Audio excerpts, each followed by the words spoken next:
So, good morning or good night, depending on where you are in the world. And welcome to another episode of Is It That Bad? Where we take a look at an album that maybe got mixed reviews. But today, as we're recording this, big news. Today's the day that Ozzy Osbourne passed. So, we're gonna, take a few seconds to, seconds of silence to remember Ozzy. So, just 5 seconds. So yeah, rest in peace, Ozzy. But we're not here today to talk about Ozzy Osbourne. And yes, as you can see, I'm not doing an ASMR video. I have a new mic. It's all fluffy, but hopefully the audio's good. So we're here actually today to talk about a band that I usually don't associate with the word bad. So this one was Lorenzo's pick. Lorenzo told me, hey, let's review this album by this band because they're actually putting out a new album in September. And you know what's funny? I'm also interviewing this band. I'm interviewing the new singer and the drummer, but the new singer is not on that album, so he won't give a shit, like what we say about that album. So people might be thinking, who the hell are you talking about? So I'm talking about the band Amorphis, which is a band that I don't associate with bad, but they did have a few albums that have mixed reviews back in the beginning of the 2001, and this one, Am Universum, was one that had mixed reviews. And I have a question: like, does anyone know what the hell we're looking at? Yo, I was wondering the exact thing. What is this? Yes, because I look at this cover, I'm like, I don't know what the fuck I'm supposed to be looking at.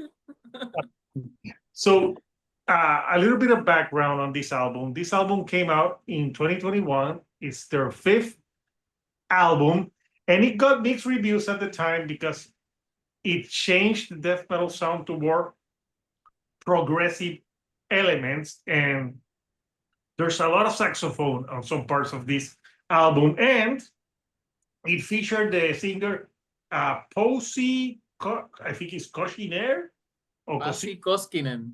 Koskinen, which I gotta be honest with you, uh, I'm with the news. I got more into Amorphis with their current singer, so that I associate with them. But this is an album cover that I've seen over the years, but I don't know. It looks like it's E.T.'s hand. Oh, when you look at the album cover. So, so this one, Lorenzo, you said let's do this one. So we have Lorenzo returning. Lorenzo, how are you? I'm good. How are you? How is everybody else? I'm actually excited about to be talking about Amorphis because this is a band that I like. So it's good to be talking about bands that you actually like. So you mean you don't want to talk about Puddle of Mud, man? No, no. So yes, we have Lorenzo. We have returning. We have Brady for the second time on the channel. Brady, how are you, man? Doing good, man. Happy to be here talking music with you guys. Yeah. And we have returning Lorenzo's body again. Where Diego is returning for the second time. He was on the Puddle of Mud episode. Diego, how are you, man? I'm doing well. I'm doing well. Excited to be here. Thanks for having me once more. Yeah. So we have we're the four of us to talk about this album. So we all know the rounds. On the first round, we give our first impressions on when we listen to this album and what we thought. The second round, we pick maybe three songs that maybe we think are the weakest and why. And the third and final round, we vote thumbs up, sideways, or thumbs down, and we give our last, our final thoughts on the album. So since this was Lorenzo's pick, we'll do Lorenzo, then we'll do Brady, Diego, and then me. So Lorenzo, your first like impressions of Am Universal. Well, first I have to say that this is not the first time I've listened to this album. I've heard this album before. But I picked it for a very specific reason, besides the fact that I wanted to be able to listen to good music for change. But I picked this album because it often happens with bands, especially bands that come from a more extreme background, that when they start to get antsy and start switching their style a little bit, strange things can happen. Usually, sometimes in the music and also and in the reaction of the fans, they might gain a lot of new fans, like a band like Opeth, maybe, but sometimes you're not. It's not as great as it could be. And for Amorphis, I remember I heard their album. Um, they started being a death metal band, so they started as a death metal band, and then they started doing a little bit of black metal, and they mixed it with some doom, and they were in a way kind of pioneers of the in the melodic death metal genre. um but then they sort of decided to leave that behind and then do this record, which is I think the only record that's just purely clean vocals and very very proggy in its style. So it was like, let's try this one. Let's see how it's done, how they did.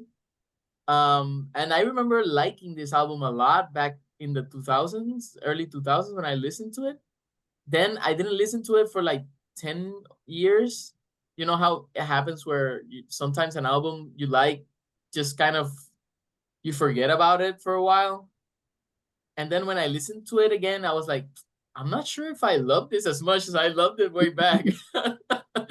So that's why I picked this album. Good first impressions, man. What about you, Brady? Yeah, so on my first impression, I was expecting to hate it. I was expecting not to like it just because of the album we talked about last time I was here. Um and just the series in general, but I didn't hate it. I actually kind of was fucking with it on my first listen. The one album I wasn't too familiar with this band. I remember they had that album Queen of Time in 2018. I remember checking that out and liking it. But even it had been a while since I heard that one. So I re-listened to that one too, and it definitely, like Lorenzo just said, seemed like the band tried to streamline their sound a bit more and just switch up their sound. But I mean, on my first listen, there was a lot of catchy, hooky stuff on here and some genuine emotion. So I was into it. I was actually excited to listen to it more. Well, after listening to Drug Bale, Yeah, it can only go up from there. yes. So good first impressions, Brady. What about you, Diego?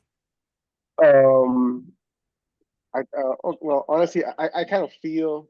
Well, I'm not gonna get into it. Like this was actually my first impression of the band because I had never heard of this band before, and like Lorenzo, he told me that I should listen to a record prior. It's called Tales from what? Is it Lorenzo? Tales from a Thousand Lakes. Because From the okay, Thousand Lorenzo Lakes. knows that like I'm not like a metal like connoisseur or whatever, but I'm very into like death metal, slam, and that type of grindcore. I'm that type of sound, like aggressive growling and kind of thing. So Lorenzo, as a buffer, I guess, or for context, he recommended that I listen to that record first. Um, I did not know that this was like the record we're reviewing right now was like their transition like piece going from one sound to another, and like taking that into consideration, because like off the bat, like to be super honest with you, like this record as a first impression to me was not a good first impression of the band. But it's I know I have that specific like tendency, and therefore I really try to be as objective as possible. Maybe like see the cup half full instead of half empty, and taking into consideration what you guys have just said, and with that context, it's like okay, finding yourself is a process. Okay, And I would like to think that this record was kind of like a growing pain in a sense. And I really do hope that they, at the end of the day, they did like find themselves. So I might listen to their new record on September, but uh, it was underwhelming for me. It was underwhelming. Like in some, that's my first impression. It was an underwhelming record. Like the production's okay, and I know they're trying to experiment with stuff, the saxophone, the saw. They're doing a lot of crazy things, like you do when you're trying to like find yourself. They're trying a lot of stuff, and I honestly, it didn't work for me. Like, to be real honest, it didn't like really work for me. And I tried to be as objective as possible, but it wasn't doing it for me. Just spoiler alert, the newer albums sound nothing like this album. Okay. Like Super different. it's a different singer. It's more death metal with some like, I think, progressive stuff, but it's not like this. So for me, my first impressions, I really got more into Amorphis with Skyforger from 2009. So to me, I'm more of a Tony Judson era of Amorphis, but I have listened to the one that Lorenzo said, Tales of, 1,000 Lakes. because I actually already interviewed Amorphis on the channel. And I interviewed their guitar player last year when they put out their live version of that record of Tales. So I actually talked to Amorphis already. So, and it was all about that classic record. But this record in particular, and obviously I listened to the live record, which is, they're doing with the new singer now. So I listened to it to prepare because it was that. But for this album, the first thing that hit me when I was listening it is, this is a totally different voice from Tony Judson, who's an amazing vocalist. So for me, right out of the bat, I thought the vocals were the weakest thing in this record. I'm sorry, Posse or whatever his name is. So, but I'm like, yeah, it's a different vocalist. So I'm guessing maybe I don't like it at first because I'm used to the other vocalists, because I've been hearing Amorphis with Tony so long that I'm used to his sound. But listening to this record, because I listened to it like 3 times to prepare, I gotta say that it was hard for me to find songs that I hated. Like, and again, I stress this enough. I listen to so much shit. So when this, I'm not saying this is a perfect record, but at least Amorphis is a band I respect. And listening to, obviously I did pick 3 songs, but it wasn't easy. You know, sometimes I listen to some records that are so bad that I can pick the whole fucking record. And I'm like, with this one, I'm like, I really need to nitpick what to say, because it wasn't an easy. So, but I also wouldn't say that I love the record, like, as a, like, I prefer what they're doing now than to this, but I can tell that this was an important record because they were trying to experiment and move on. And you know what? Now, Rivers of Nile cannot claim that they brought the saxophone back, because this was back in 2001, man. And there's a lot of saxophone. Yes. So my first impressions with it, it was mixed, and I thought, I gotta listen to it more times. This can be a grower of a record. Like, it's not like the type of record that you can listen once and say, okay, I don't like this. I had to listen to it more times to form my opinion. So those were my first impressions with Universum. I still have no fucking clue what the cover art we're looking at. So someone in the comments, what the fuck is that? Is the album cover? Is it a chicken leg? Let me put that again. And let me see if I can focus in on it, because I still to this day have no idea, like, what is this? Is this an alien? A chicken leg? It looks You gotta ask him when you interview him. It looks like an esophagus as well. Like you don't know. I'm actually spoiler alert, I'm interviewed again, but the singer who's now starting this album, So he's not gonna give a shit about this record.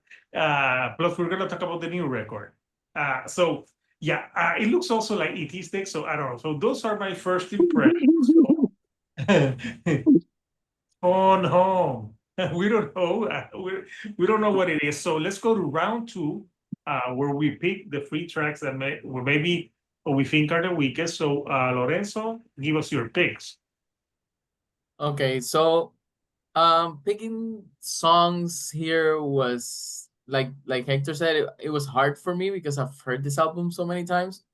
But I think there was something about the voice that really made me there was something there that sometimes it didn't sound as great to me. So I think most of my picks are either because they sound too similar to other songs. They're too samey. His voice is always he does have some moments where he switches it up, and those tracks I liked for the most part. But most of the time, his voice is at the same level, and it sounds very similar most songs. So it's probably for me the weakest thing. But I think I did not enjoy Shatters Within. I mean, it's like a hard rock track. Um, Musically, it was kind of boring for me. There was nothing there that drew me in, and maybe the piano works a little bit, but the solo it was crap. I didn't think that solo was great. I mean, it didn't work for the song. That's what I'm trying to say. It didn't do anything for that song. The other song was Drifting Memories. It was such a letdown for me. It starts with such a great intro, and then it becomes like this very ballady, slow, middling, and not even the sax could save that one. And then the last one, and I think that was probably the hardest one for me because I didn't think it's horrible, but I think Goddess of the Sad Man, I did not love that one, the second track. Um, it's just cheesy. It sounds very cheesy. The lyrics kind of, I didn't love them there. And for a track that's a band that's very progressive, it sounded very similar to most of the other tracks. Good picks, man. So Brady, what are your picks and why? Okay, so for my picks, like what's already been said, like I did genuinely enjoy most of this album. So it was hard to come up with three songs that I didn't like. So kind of like what Hector said earlier, I had to be a bit nitpicky with things. So the three songs I came up with, firstly, is "The Night Is Over," just because I think it is a little bit overly dramatic at times. So yeah, but I still enjoyed that song. "Forevermore," that's probably the only song that didn't do anything for me, just because to me it felt a bit dull, a bit flat. And then I also had "Drifting Memories." There are some the saxophone in that song is really cool, which definitely made it overall an enjoyable song for me. But to my ears, if you took the saxophone parts out, that song would be completely flat. It would have nothing going on for it. So yeah, those were my three songs. It was genuinely difficult to come up with three songs. Yeah, no. Well, I've heard not for Diego. Yeah, no, I feel so bad. Like, but since I feel comfortable here, and I think this is kind of a safe space, I'm gonna be honest. Lorenzo knows that I'm usually able to like see good things in bands and songs and whatever. But it's just that in this case, like subjectively, like this record checks most of the boxes of things that I hate in like metal like records or whatever. Because like I don't like clean vocals. I'm not into keyboards on metal songs. Like it's very it's a very I usually don't like it. It has to be like a very specific sound, and I have a very like ample palette regarding music taste and whatever. I'm not being a dumbass here, but still, it's like I don't like acoustic guitar in metal songs. I don't like metal ballads. Um, I forgot to say this at the beginning, but I agree with what Brady said. As in, like if I would have to like sum this whole record in one word, in my opinion, and I'm sorry, whatever, it would be flat.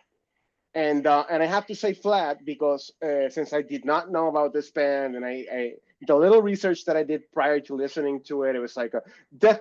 And I know it said melodic death metal, prog, whatever, and maybe I'm just used to another type of sound with prog metal also because I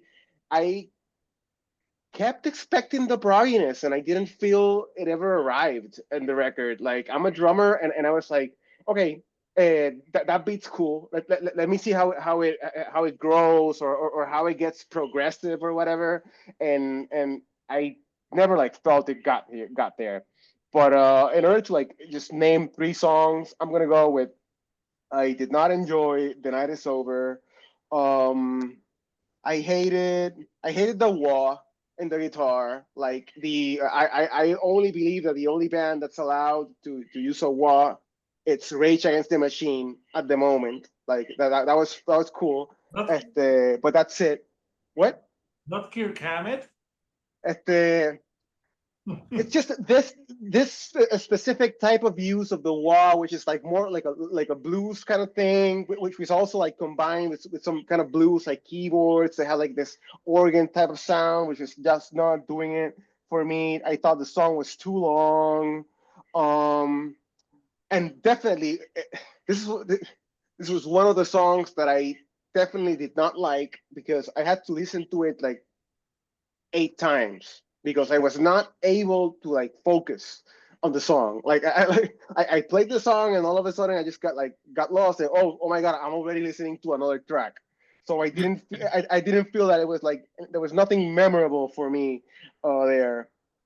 Um, moving on, the next song I'm gonna pick is "Veil of Sin" because it has that sinful sax, which I did not enjoy in this songs. And I mean, I'm cool with using winds and other instruments like violin, which is not a wind, but you know what I mean, out of the box instruments, even in like grindcore or other contexts. But here it was not doing it for me. It also had the acoustic guitar, which I already told you guys is just not. It doesn't have that like doesn't transmit that like powerful sound that I think rock is supposed to like convey in general. Um, it's a rock ballad, which I already said it's not. I don't like. Um, the organ is just I don't distasteful in my opinion. I'm sorry about being so like blunt about this, but whatever. um, it, and the last song I'm gonna pick is the closing track. I'm a sucker for closing tracks. I'm very big on opening and closing tracks. I think it's like the first and last impression of a record. It's like usually if you listen to a record, because I know this is very unusual. We now listen to songs and whatever. But if you're going through the experience of listening to a record, it's like the first song is what's supposed to like or in my opinion like make you like feel like, oh, this is the introduction. This is going to be worthwhile. I'm going to spend my time here. Like I'm not. I'm. This is like this is the whole journey. Like I'm excited for this. That's supposed, in my opinion, that's the feeling that the first song should convey, and I didn't feel that on the first song here. And the last song, in my opinion, is the song that's gonna make you wanna like replay the record. Like I'm gonna play that again because it was so good. Um, it goes without saying, but I'm gonna say it anyways that this last record did not do it for me in that sense. Um, I noticed the use of musical saw in this song. I don't know. It felt like they were just filling in holes just to make the record interesting because it's not an interesting record in my opinion. The keyboards in the chorus I did not like, and it also had saxophone. Like this last song has everything I don't like, and I can't understand the last thing I said here. But yeah, it has keys in a synth manner with a sound that I don't enjoy. The tempo was too slow, and the sax was not great. But you know, the production was good, the mixing was good, the mastering was also good. So yeah, Was the lighting good as well? the lighting was great. The lighting, you got me. The lighting was great. The lighting was so on point. So I hate to be that guy on this episode, but I'm that guy. Diego, You know, I show brought. show me where this record hurt you. This was kind of I kind of knew Diego would hate it, so I was like, we should bring Diego because it'll balance me out because I used to love this album, so I needed somebody to balance it out. That's what I've been this whole time too, because like it'd be more interesting. It wouldn't be as interesting if we all had the same shit to say about it, you know? So like it's a whole different opinion. And Diego, I gotta say, I totally agree with you when you were talking about like intro tracks and outro tracks. Because I'm an guy too. Like I think more people should listen to albums sequentially how they're presented. I say that all the time. So agreed. I shout you out for that. But Diego, this is my question to you. But at least it wasn't Puddle of Mud, man. Oh no, it could be worse. It could be worse. It's just that, to be honest with you, it's like I kind of misled myself because with Puddle of Mud, it's like off the bat, you know, that's butt rock, so you know what you're getting into. But with this band, I'm sorry. Divorce that butt rock. Exactly. Agreed. But here, once I saw like the word death metal, which is a buzzword for me, I was like, and progressive music or progressive rock, I was like, okay, let's check this out because I'm always willing to learn. It's like I like to learn from records because Brady, I'm also in a band. I also put out records, and it's like I'm always looking for a learning experience in a place where I shouldn't be a learning experience, because I mean I don't play in a metal band, but it's like maybe listening to like this record or this sound is gonna like influence me in a out of the box way or whatever. So I kind of got misled by the genre thing. Lorenzo had to actually like put me into context. It's like it's a hard rock record, and it's like, oh, that changes everything. But still, nah, I didn't like it. We pick albums with mixed reviews, usually. So that leaves my picks. But you know what, Diego? We have a pick in common. Because I also picked the last song on the record, Grief-Stricken, what is it called? Grief-Stricken Fast? Oh my God, I can't even understand what I wrote. Grief-Stricken Heart, I think it's called. Grief-Stricken Heart. Yes. I felt it dragged a little bit too long. And at the end, that saxophone outro takes way too long. So yeah, I thought it was like, okay, here comes the fucking saxophone again. Kenny G. So I picked that one. I also picked Goddess of the Sandman, which I think someone. I'm sorry, Hector. It's just that it's funny. You see that I wrote here Kenny G of hard rock. That's like Kenny G. But you know, Diego, right now the saxophone is so in on metal. I just reviewed the Born of Osiris record. And there's a song that has saxophone for no fucking reason. I think you actually like that one, Brady, right? Yeah, I think that was one of the songs I liked from it.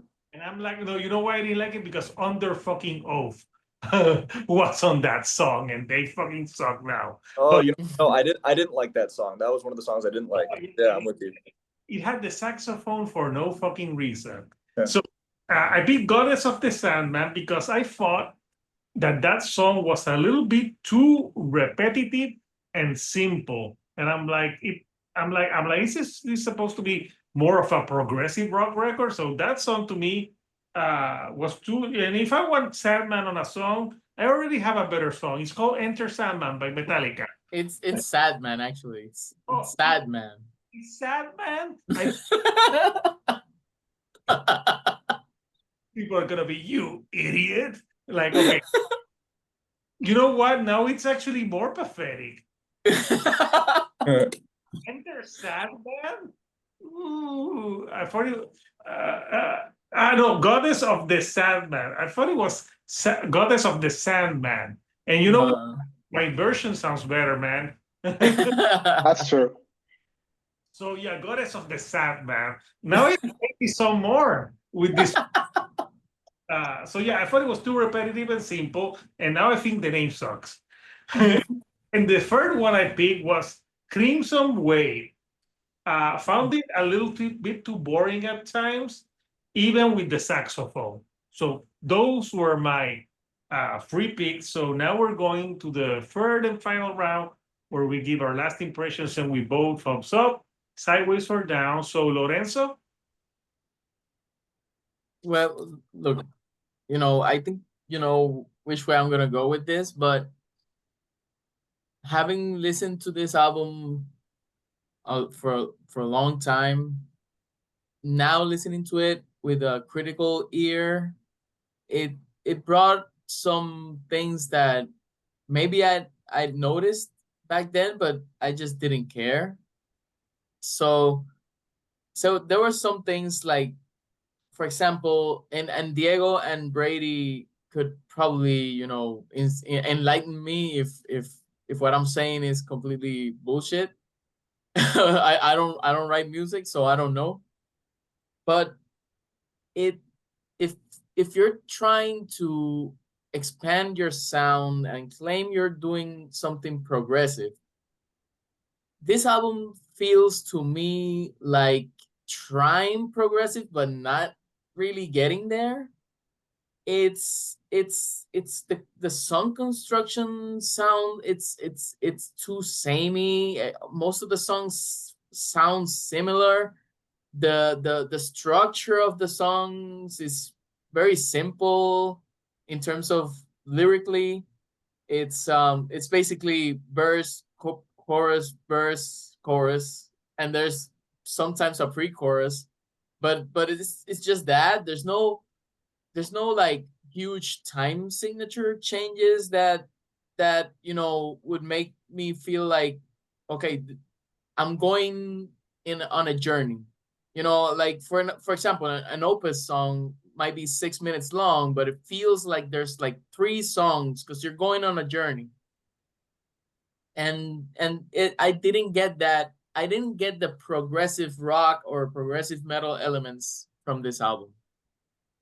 So, but I still liked it as a hard rock album. But if you're gonna sell something to me as progressive, I expect it to be, a little bit more experimental, which I didn't get. Maybe I guess the saxophone back then would have been very experimental, but besides that, I didn't get any of that. I didn't get any of the experimentation, except for just doing clean vocals. What hurt me a lot during this album was that most of the songs I think here would have benefited from the growling. I think some harsh vocals throughout these songs would have made them even better. And I think this band needed this album so that they could get to where they are now, which is, I think, a more polished and more like, it sounds like what they wanted to get to, but hadn't been able to before. So even with all that, I know I remembered the lyrics. Like when I was listening to the album, I could sing most of the album. So it was nostalgic for me. Even though I hadn't heard it in like 10 years. So for that, and I like some of the psychedelic stuff that's thrown in a couple of tracks, because it's not a lot. It's like maybe 1 track or 2. I like the sax at some points. There was some moments where it was like kind of weird and Kenny G-ish, but I still like the album. And compared with most of the draws that we get to listen to here, this is like almost caviar. So I'm giving it a thumbs up. Nice. So we have the first thumbs up. So good analysis, Lorenzo. So now let's talk to two musicians. Brady, your final thoughts and rating. All right, so yeah, my final thoughts. I honestly enjoyed this album for the most part. Kind of like what Lorenzo said, and Diego also said it too. I don't really I don't really hear this as a progressive rock album. There aren't really many proggy elements to me that jumped out. I see it more as just a straight up hard rock album. But given the context, to me, this sounds like a heavy band, a more underground band, just overall trying to streamline their sound, which is fine. I mean, an album that I actually thought of while listening to this is In Flames, Reroute to Remain. Mm. It reminded me of that because that was In Flames, kind of streamlining and simplifying their sound quite a bit. But the thing is, it worked really well for In Flames, and then they had their array of albums that came after it that maybe the hardcore fans don't like, but just purely by the numbers, those albums did a lot for In Flames.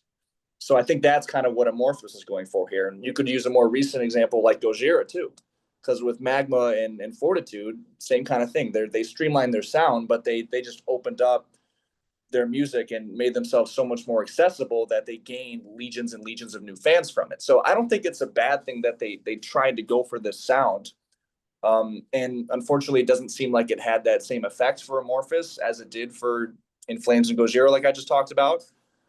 But to me, it's still a pretty solid album, especially given the context of these "Is It That Bad" episodes. I really do think that an album like this is like almost best case scenario for this series.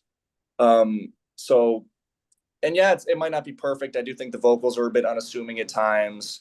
And there wasn't much on this album that really like wowed me, but I mean, Crimson Wave, I think is a pretty cool song. It's like this catchy stoner rock song. Shatters Within is a song I enjoyed. It had that really kind of spacey atmospheric intro that oddly enough kind of gave me like Deftones vibes a little bit. It was really random, didn't expect that. I liked Veil of Sin. That song I just thought was really tuneful. So yeah, I mean, given the context of Is It That Bad and seeing this overall as a hard rock album, I will also give it a thumbs up. Nice. We have two thumbs up. So now we're going to our disagreeer, Diego. Well, this is a two thumbs up record for me. No, but like honestly, Last Impressions, which sounds pretty death metal by itself. I My rating is gonna be based or is based on my expectation of the record or how it was like I perceived what I was gonna listen to. As a hard rock record, I agree with both Brady and Lorenzo.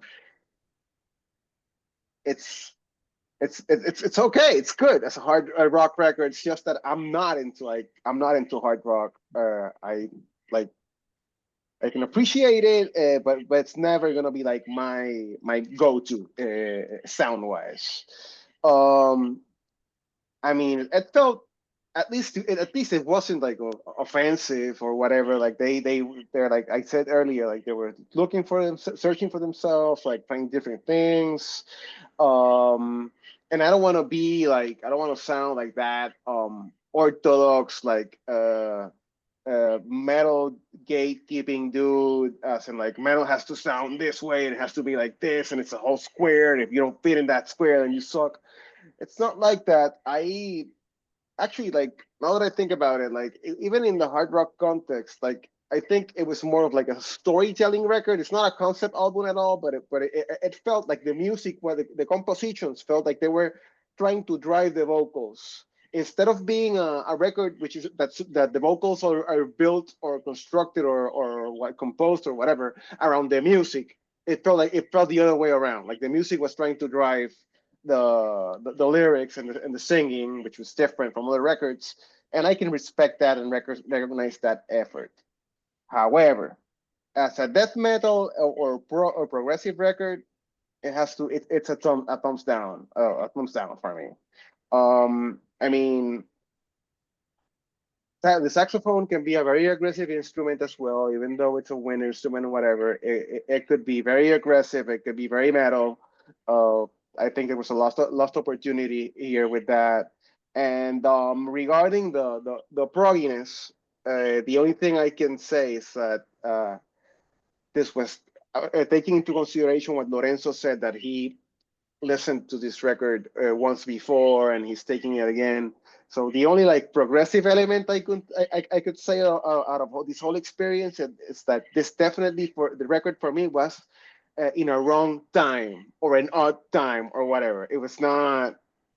This was not the record that I should have listened to as a and how do I say this, as an amorphous like presentation at this moment in my life. Maybe if I had listened to this in a prior occasion, it would have been okay. But at this moment, like it's not. It's a super tight thumbs down for me. Very underwhelming, like I said earlier. Listening to it and reviewing it as a death metal record or a progressive rock record. As a hard rock, it's okay. So we have 2 thumbs up, one thumbs down, and Diego, show me on a doll where this album hurt you. Right here. Hurt me here. So for me, I get out of this. I like their vocalist that they have now way better than this vocalist, because that guy can growl, that guy can do everything.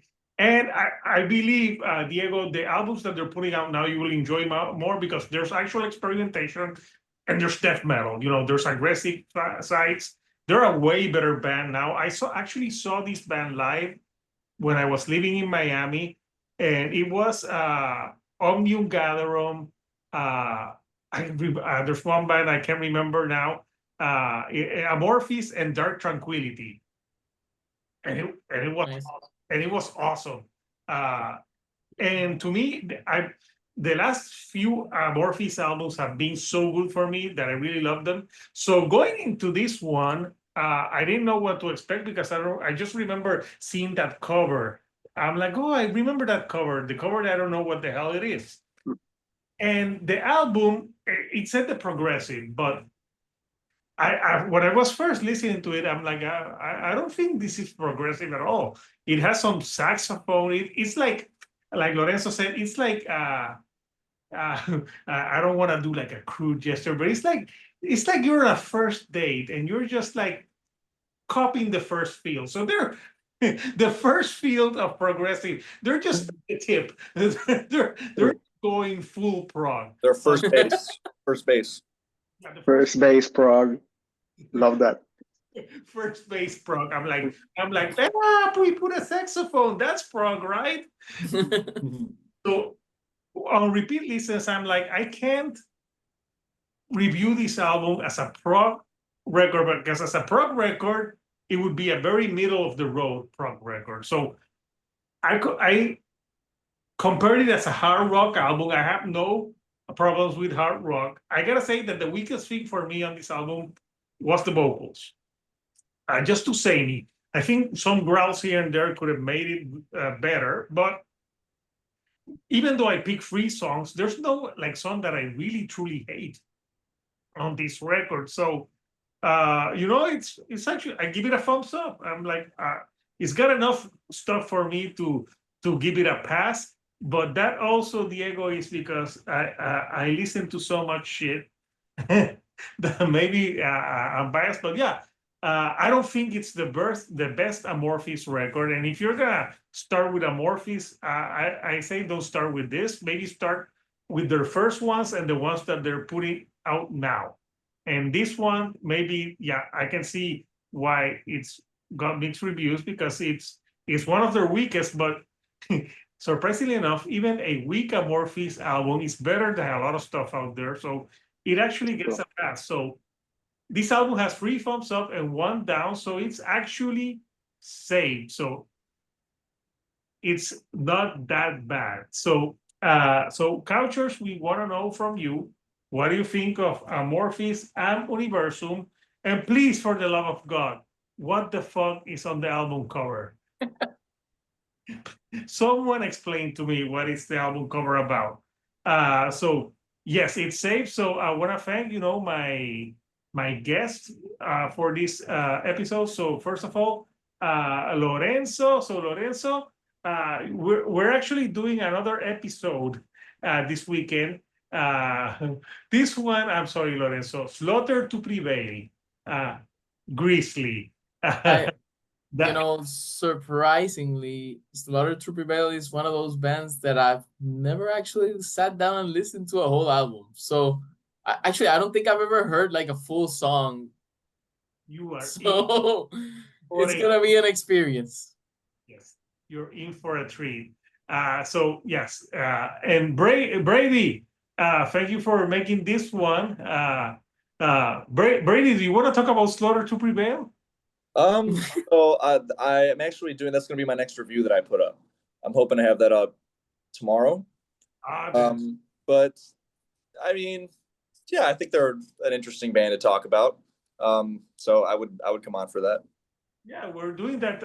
Well, we have well, I think we already have we have like 4 people. I think 5 people to talk about Slaughter to Prevail might be like overboard, but yeah. another episode, man, we'll have you on. So Brady has his own channel.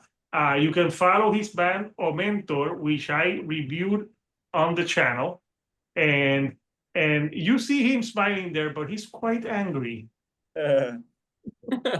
So Brady, thank you for making this one, and of course for the second time on the channel, Diego. So Diego, anything like next time we'll get to see what because like what we get for you, man. At least it wasn't Puddle of Mud. No, and I love doing this. I love doing this, and I honestly do think it's a very cool challenge to like listen to a record with an open mind and see what you can get from it. So like I really like this. Like whenever you guys need an extra, let me know. Yeah. So obviously, for me, if you haven't done so, subscribe. So this weekend we have 2 Is It That Bad episodes. It's this one and Slaughter to Prevail Grizzly. And after that is episode number 100. That's right. We've done 100 of these. And for episode 100, we got a great one for you. We're going to talk about Creed Weathered from 2001.